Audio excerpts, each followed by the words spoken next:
Yes, sir. All right. Mr. Chair, I'd like to move to suspend the rules for the purposes of adding a resolution to our regular agenda. All right, without objection.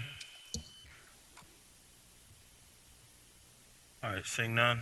All right, rules suspended. Thank you, sir. Go All ahead. right. Thank you.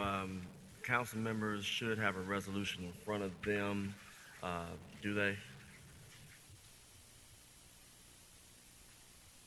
Not No. yet? Okay.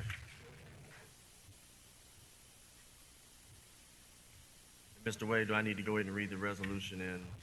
All right. I'll wait for council members to receive the resolution. I'll go ahead and read it into the record.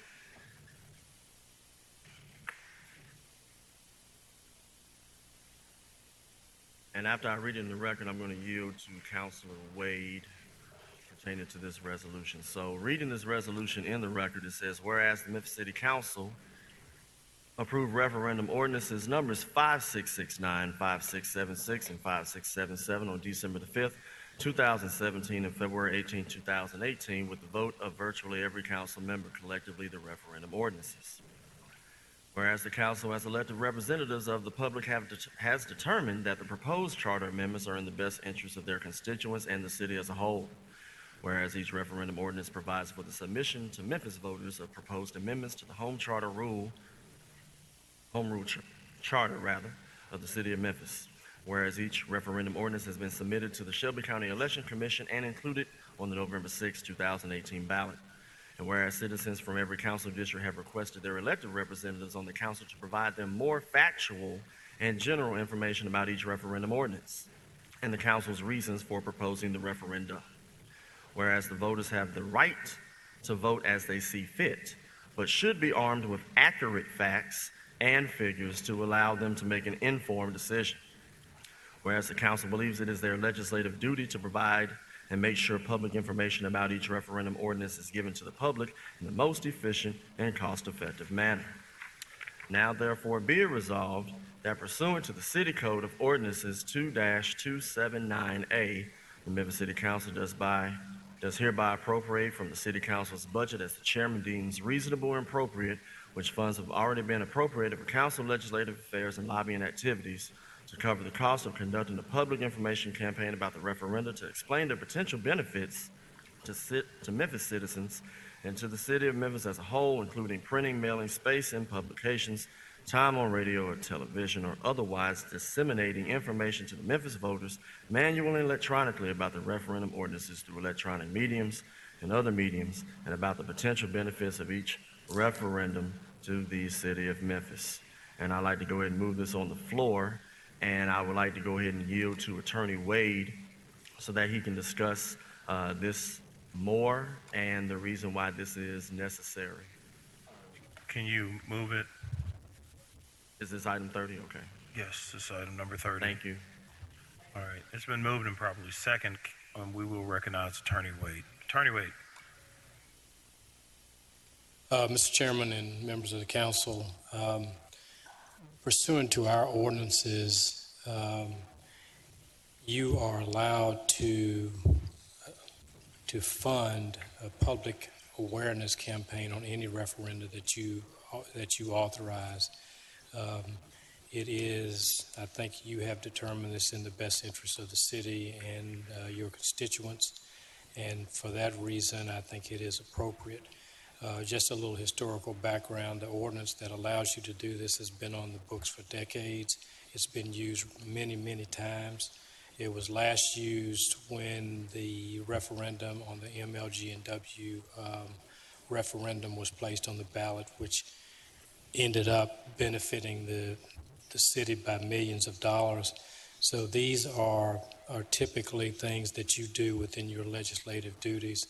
And I believe we have received numerous, maybe hundreds of requests from citizens asking for your position on this matter. I would also point out that looking at the body today, I see maybe one or two people who have been said will benefit from this resolution. The rest of you have many terms ahead of you. I don't think you will immediately benefit, so anybody who believes that they can't vote for this on the basis that it might immediately benefit them can recuse themselves. But this is not unusual. This is something that we do on a consistent basis.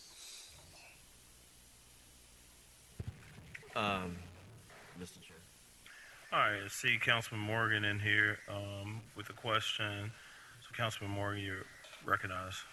Thank you, Mr. Chair. How much is available to be spent that in the legislative affairs and lobbying activities budget line? So based on my accounts right now with monitoring and keeping up with the budget, there's a guesstimate of right around anywhere between $30,000 to $40,000 that we have in a sub account over government affairs.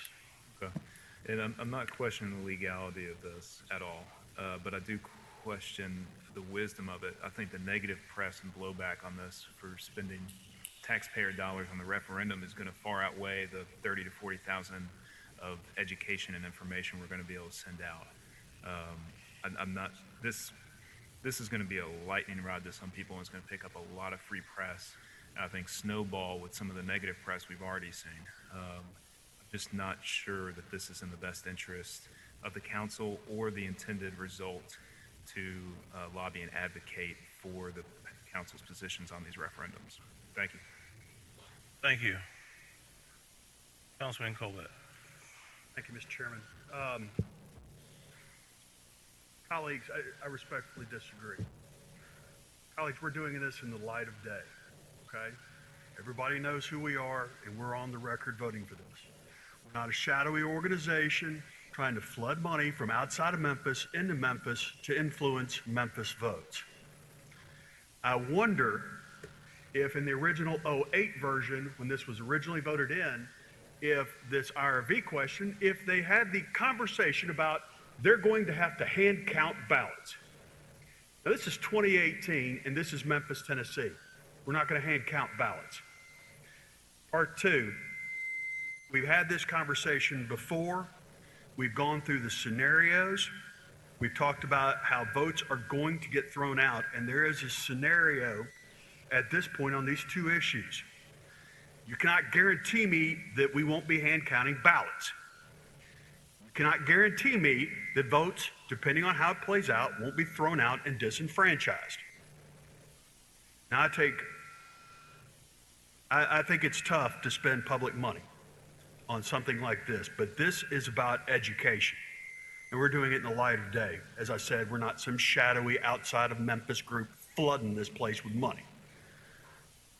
Our job, and we've done this before, is to educate.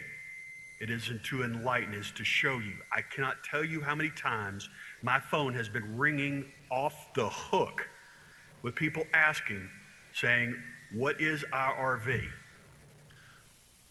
Well, ladies and gentlemen, for that reason, we must educate. And we stand here in front of you, voting to educate. That, my friend, is why I must vote yes. Thank you. Thank you, Councilman Conrad. Attorney Wade. Yeah, let me point out Colbert, one other. sorry for correction. Councilman Colbert. Let me point out one other thing that Councilman Covett mentioned. In 2008, when the Charter Commission recommended, I think, 6 referenda, their operations were funded with public dollars. They were supposed to have been a citizen group that ran for election on their own dime, but this council ended up funding their operation. So, I mean, I think what's good for the goose is good for the gander. Thank you. Don't see any other public, any comments from our colleagues. Mr. Chair. Yes. Don't want to ask, but if this does pass, can we get the same 9 minutes on this item?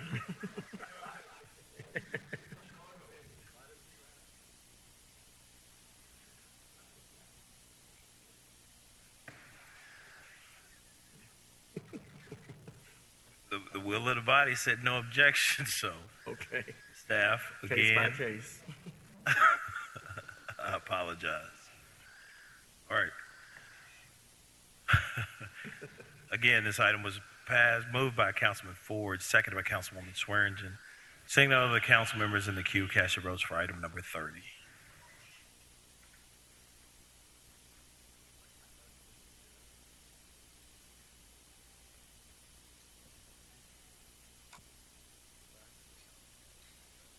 Canali, no. Colvette, yes. Conrad, no.